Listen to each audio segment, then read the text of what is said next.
तो नमस्कार दोस्तों, मैं हूं आपके साथ कौशलेन प्रताप सिंह और आप देखना शुरू कर चुके हैं प्रजातंत्र टीवी। 2021 के उस भारत की कल्पना ऐसी कभी नहीं की थी। एक ऐसा भारत जिसका निजाम महाभारत के धृतराष्ट्र के समान हो जाएगा। एक ऐसा भारत जिसकी जनता एक महामारी के समय ऑक्सीजन की कमी के कारण दम तोड़ने पर मजबूर हो जाएगी। और एक ऐसा भारत देश जो विश्व के सबसे बड़े लोकतंत्र होने का दंभ भरते हुए अपने ही देश के नागरिकों की जान को लोकतंत्र के नाम पर सूली पर चढ़ा देगा। एक ऐसा देश जिसकी स्वास्थ्य व्यवस्था की चारपाई के चारों पाए चरमरा जाएंगे। यकीनन ऐसी कल्पना कभी नहीं की थी। कोरोना एक ऐसी बीमारी जिसके बारे में हम 2020 में कहते थे कि ना जाने चीन ने ये कैसी बला पूरी दुनिया को दे दी है। वुहान से जन्म होने के दावे के बीच इस वायरल ने बीते एक साल में वैश्विक मानचित्र पर जितनी तबाही मचाई है, मैं कह सकता हूं कि निश्चित तौर पर तीसरा विश्व युद्ध अगर हो भी जाए तो वो इस संख्या में लोगों को प्रभावित नहीं कर सकता। आज एक साल के बाद देश की जनता सत्ता के आगोश में समाये सत्ताधीशों से कुछ बड़े और कड़े सवाल पूछ रही है। आखिर क्यों एक साल में देश को कोरोना से लड़ने के लिए तैयार नहीं किया जा सका? आखिर क्यों देश इस वक्त ऑक्सीजन की कमी से जूझ रहा है? आखिर क्यों कोरोना की वैक्सीन बाहर भेजी गई? क्या पहली प्राथमिकता देश के सभी लोगों की नहीं होनी चाहिए थी?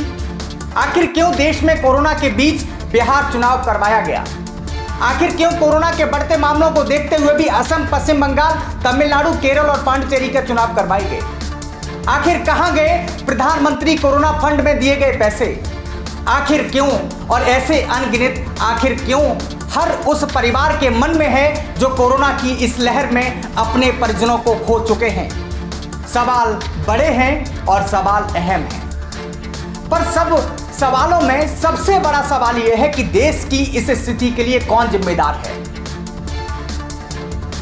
कुछ लोगों के लिए इसके जिम्मेदार प्रधानमंत्री होंगे, तो कुछ लोगों के लिए राज्यों के मुख्यमंत्री, तो कुछ लोगों के लिए राजनीतिक दल होंगे।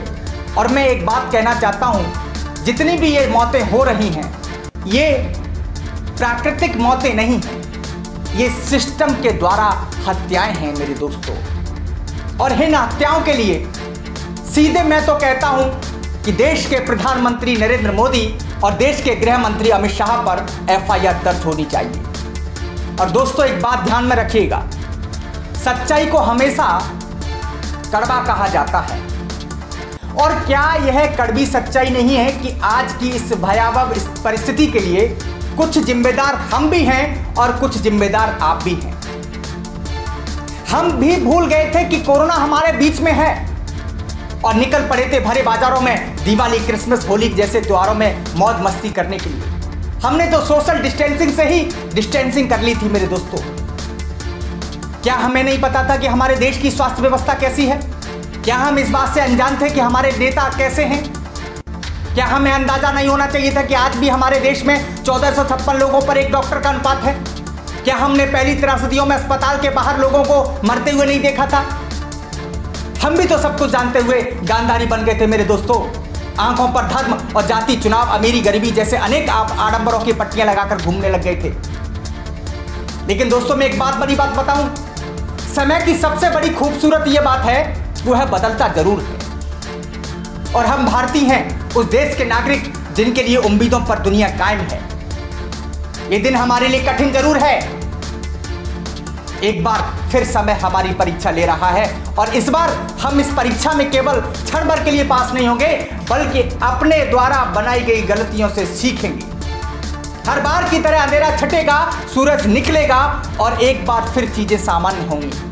बस इस बार जरूरी यह है कि हम अपनी गलतियों से सीखें, क्योंकि सीखने का मौका बार बार नहीं मिलता। और जितनी भी ये हत्याएं हो रही हैं, मैंने पहले भी कहा, उन हत्याओं के जिम्मेदार लोगों पर एफआईआर दर्ज होनी चाहिए। अभी बिहार का मसला देख लीजिए, जो लोग मदद कर रहे थे उनको जेल भेज दिया गया। मैं साफ तौर पर कहूं कि राजीव प्रताप रूड़ी पर, माननीय प्रधानमंत्री जी, मैं आपसे सीधे कहता हूं कि राजीव प्रताप रूड़ी को जेल के अंदर डालिए। ऐसे लोगों को जेल के अंदर डालिए। और आपका तो क्या कहना ही क्या है, आप सिर्फ मैनेजमेंट में बहुत आगे हैं। और दोस्तों मैं आपको एक बात बताऊं कि कोरोना के चले जाने के बाद जब स्थिति सामान्य हो जाएगी,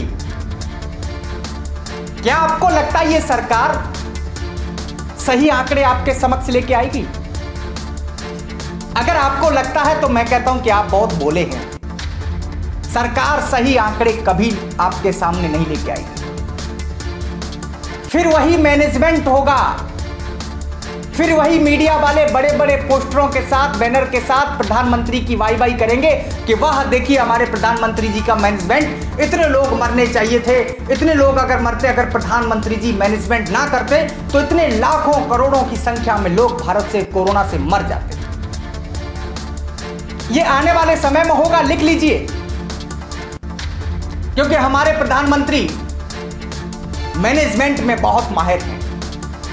वो मैनेजमेंट करना जानते हैं।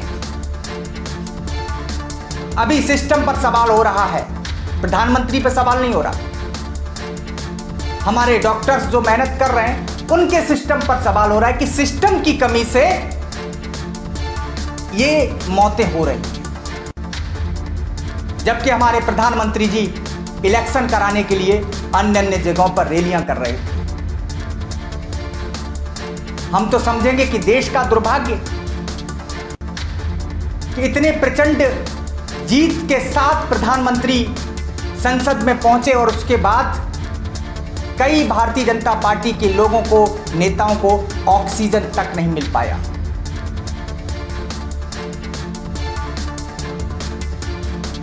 बहुत बहुत धन्यवाद, शुक्रिया।